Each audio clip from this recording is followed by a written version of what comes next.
The mic, make sure we're good Check, here. check. What's happening? What's happening, people? There's that voice, that golden, smooth, silky voice.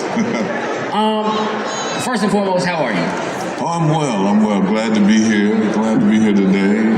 Up in the DMV area. I guess I can say DMV, right? That's all together, yeah? Yeah. Okay. We rep together. I dig that.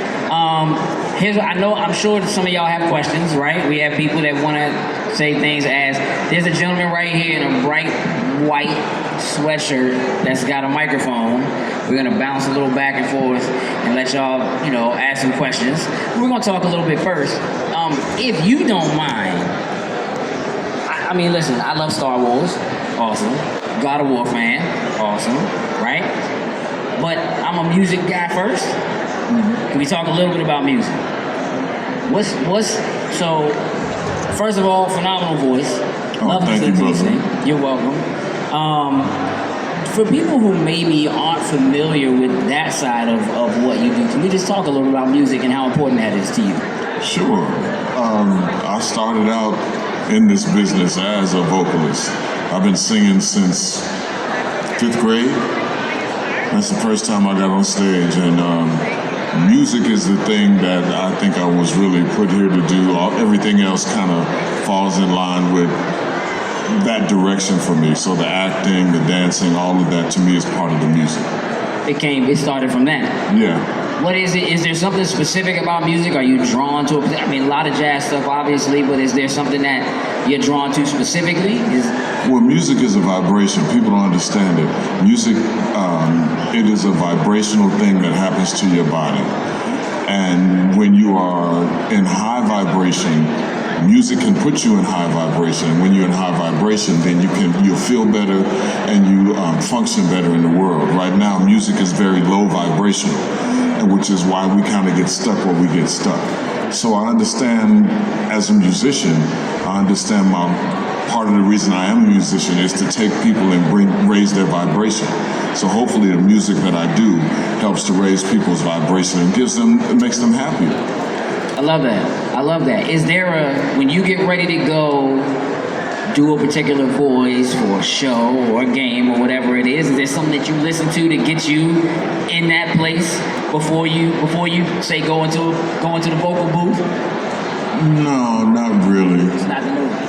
No, not really. It's a different place for you. Yeah, it's a different place. Two different places. All right, so let's talk about the difference between that. Where does that space for when you get ready to go in and put your vocals down somewhere, right? If you're not doing something physical on stage, how is that different for you as a person, as an artist, than it is for music?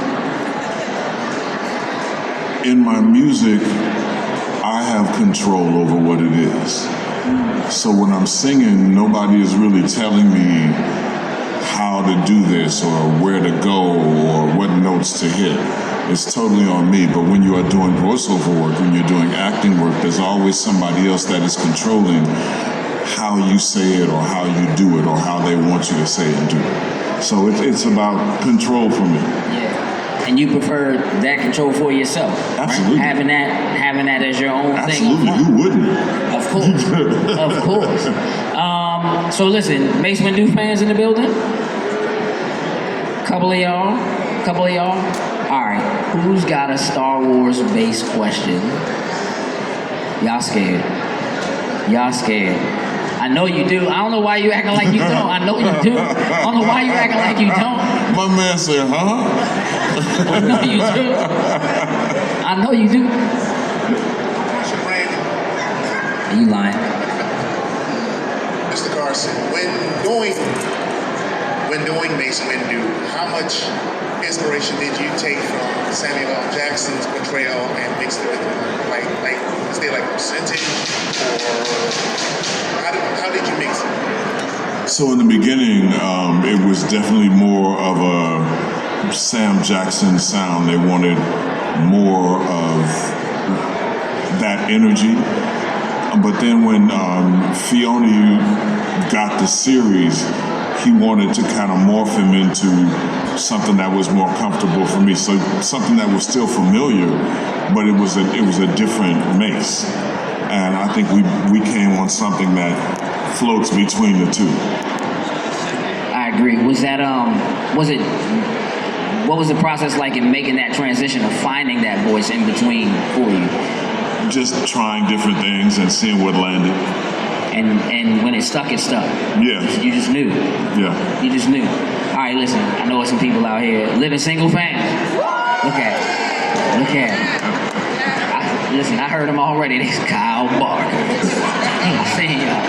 I seen y'all out here. All right, so I know we got some living single-based questions out here. Who want to ask a living single? I know you got some. I know you got. Come on. No, I'm not doing pressure. You don't have to. But I know y'all have questions. See, look, there it is. See, there it is. I don't have a question. I just want to thank you for the portrayal of Kyle Barker. Like, all you guys, y'all are like legendary, and even to this day, I still get a meaning out of that show. Like I just told you, me and my daughter watch, me and my kids watch. We're walking around the house quoting y'all like the show just came out 5 minutes ago.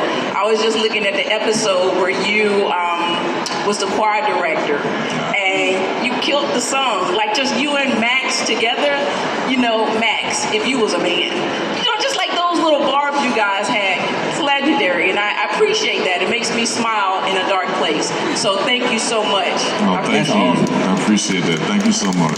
That's awesome. On set, how much of what y'all did on set was you just being able to play with what, you know, obviously you get a script, but how much of it is something where you kind of get to just do what it is you want to do, and it lands, they keep it? It just depends. It just depends. Like, the gig is, can you make the words live? You know, so it's kind of not about you, it's about what you're hired to do. And I got blessed to have a character that I really connected with, that I could actually push to different places and push them to push him to different places. So, you know, it was a really kind of a synergy that happened with the show, and the people that I was working with, we're all still really good friends. We love each other. We talk on the phone. So the camaraderie you felt, the friendship you felt, it was real. It was real. So when you get that opportunity, you can play off each other because it is more natural. Absolutely. You have that kind of bond. It's a safe space. How long did it take to build that bond? Was it instant for you guys on set, or did it like? It was pretty much after the first couple of rehearsals. And then you had it. All right. Did y'all fight? Like, cause I'm gonna tell you what, I really thought you always fight with your brothers and sisters. Yeah, nah, but I thought you really hated Max. It don't mean nothing. Like I thought you hated Max. Like you did that. Like I was like, but I had somebody say to me the other day, they were like, he actually made me like Max. Like I hated Max up front, and then he made me like Max. And I don't know how he did that. And I was like, cause he good at what he do. Sam, we got a question back here.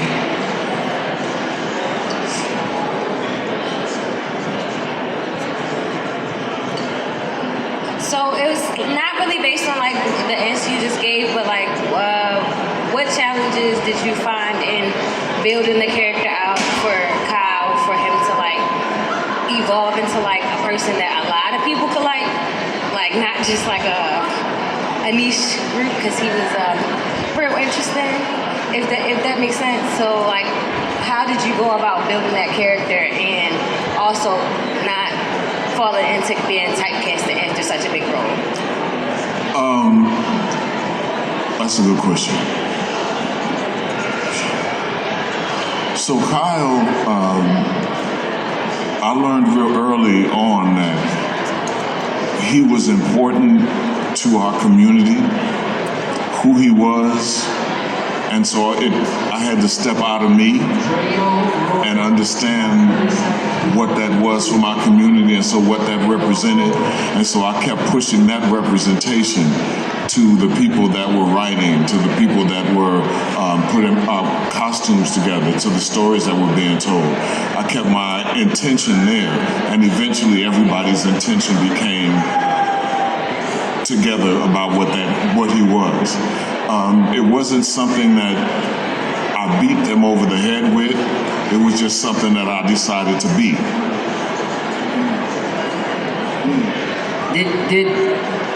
Does it surprise you now that there are so many young people that connect with that show? Absolutely. I never thought it would be what it is for culture. I never thought it was going. I just knew it was important for my community, but I never thought it would be what it is. Yeah, at the time, I can see being in it at the time and not knowing but having the feeling.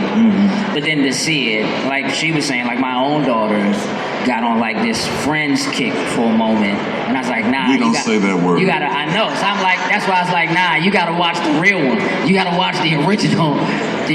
And now she's like, oh my God, this is so good. And like, you know, she's 14. It just, how often does that happen to you that you have people that are coming like, yeah, I watch with my kids, and my kids love the character. How important somebody like Max is to a young lady, how important somebody like Kyle is to a young man who just doesn't still get to see it now. Well, you think about back then, and it was really new news to see two dark-skinned people together. Yeah. You never saw a dark-skinned couple. One had to be light, one had to be dark, or they both had to be light. So that in itself was a groundbreaking thing that they did. And also the infusion of all the African things and the black designers, and we just really tried to make sure that we represented who we were in a positive way. It was a natural progression to me. We had Cosby Show, then we had A Different World, and now we had the people graduating from a different world and working in the business. They're doing what they're doing. So it was a natural progression that we as an audience got to see us. Yeah. We got to see us in a way that we hadn't been seeing us. That certainly was a thing for me, watching, you know, growing up and seeing it. Because again, you didn't get to normally see it. It was something that wasn't regularly portrayed. And so again, like they said, thank you for doing that. I'm so glad that you were a part of it. And I'm glad that it's something that is continuing to exist now and is hitting with people. What does the availability of something like Living Single now that streaming services are in place, and so for so long you couldn't find it? Did you notice like a pop or a resurgence when that streaming started to hit? Yeah, my bank account did.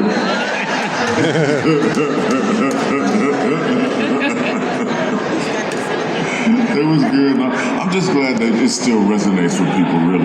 Yeah. You know, I didn't watch the show. I didn't really watch it. I watched it maybe a few times in the beginning just to be clear about who he was, but I didn't watch the show until after I got off the show. Really? Yeah, I don't know. What was it about? Why not? It just wasn't. I didn't want to comment on my acting. I just wanted to be him. And I felt if I started watching it, then I would be critiquing and doing things, and so I don't want to do that. Gotcha. Are you like that with other work that you do? Do you not watch it as you're doing it? Nah. Do you ever go back and watch it? Sometimes. What does that mean? What is sometimes? Is that? If I catch it, on something, I may, every once in a while, I'll catch Living Single on and I'll watch it. And I go, that's funny, okay. But I don't really seek out my performances because I always hate them. I always find things that I don't like in them, so, Because you're your biggest critic? Because you're your biggest critic? Absolutely. Are you like that with your music? Absolutely. So you don't listen to your own music? I do, just to make sure I did it right.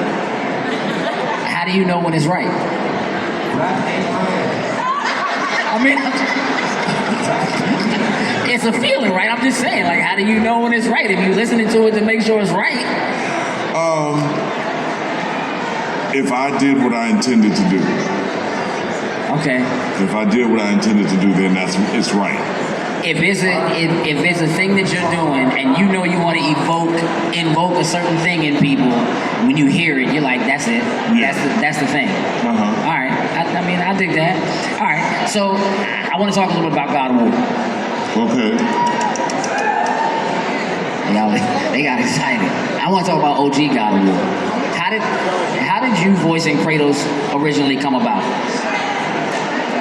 Just audition for it. And that was it. Was it like multiple or just one and done? I think it was two. Two. Yeah. How did you find the right voice for Kratos? Kratos is my alter ego at the time because I was going through a whole bunch of shit. Okay. That's And fair. I was able to go into the booth and scream and holler and release all of that pent up frustration and anger that I had with the business and with people. And I could walk out and it's my therapy session. So Good release. he's just angry. He's just angry. I mean, did they give like I'm sure they told you something about what the story was going to be like. Oh yeah. Did you identify with the character other than just also being angry at the time? Was it just he's angry, I'm angry, that works? Well, angry because things had been taken from him. Yeah. And he felt they were taken unjustly. And Yeah. so I was feeling like that. And Okay. so I was able to use all of that. We, Wait a minute, I see all y'all got these pictures and shit. I don't want to see no AI with my my voice and face on it. Alright? they promise. Alright. They promise. They not. Shit. They won't do it. They won't do it at all. I swear. Well, you know, because I just saw Oprah and Gail with some city girl looking things. What the hell? Y'all seen it too. I know y'all seen it too. Is that evolution of technology? Is it scary for you? I think it's very scary for creatives. I think when people can take your likeness and do whatever they want to do with it and not be responsible, not pay for it, not be responsible for the content they put it on, they can just do whatever they want to do with it. That's not right. It's dangerous. It's not right, man. Dangerous. And again, how do we figure out what's real and what's not anymore? Yeah, Because now the fakes look just as real as real shit. 100%. You can't tell. So, and you can't depend on regulators Yeah. to regulate it because they're making money. It's Yeah. all about money. It's all about cutting out people's jobs so they can make more money and spend less. So understand that when y'all on this TikTok and all this shit, they're getting your images, they're getting your voices, they're getting your face, they're getting your likenesses. And when you look at Zoom's license agreement now, there is a clause on it that tells you that they get to use your images however they want to. Yep. You just clicked When you a are on radio your box. Zoom, they can pull those pictures, pull your voice, and use it however they want to. So when you sign these license agreements for these different things, read that shit. 100%. Read it. 100%. We got a question back here, son. Right here. Thor has a question, sir.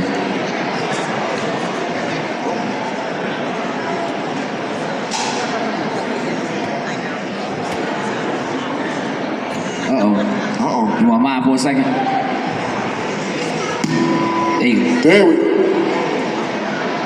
Can you hear me? Yep. So you did an amazing job with the first 3 God of Wars. Why didn't they continue with you for the new versions? You know, that's a real good ass question. That is a great I asked question. that same damn question. I wasn't going to ask it, but I knew it was coming. You know, I couldn't get an answer. But what I realized it was, so video game work, a lot of it has moved into motion capture. And Kratos is a big guy. I'm not a big guy. I don't move like a big guy. And they had to hire 2 people to do the video game when I was doing the voice. They had me for the voice and then somebody else for the motion capture. Well, Chris is a big guy. Big guy. Got a deep voice. We can cut out somebody. 2 for 1. I mean, I get the business wise. I get the business of it. You know, it is what it is. I had a good run. I'm still number 1. 100%. 100%. Yeah. The OG. I'm gonna tell you secretly, like I was playing God of War and I was like, Kratos sound black. And I was looking, I was like, I know that's ash on him, but I don't know. We would have used lotion. I don't know. Like I felt like, I identified. I wasn't angry though. I wasn't angry at the time, but I identified. We got another question back here. Which God of War did you think that you connected with most in, the trilogy, the first three? I think it was an evolution. I think, as I got more into who he was, I kind of grew into the stories. And so I think it was an evolution. I liked all of them, but it was an evolution for me.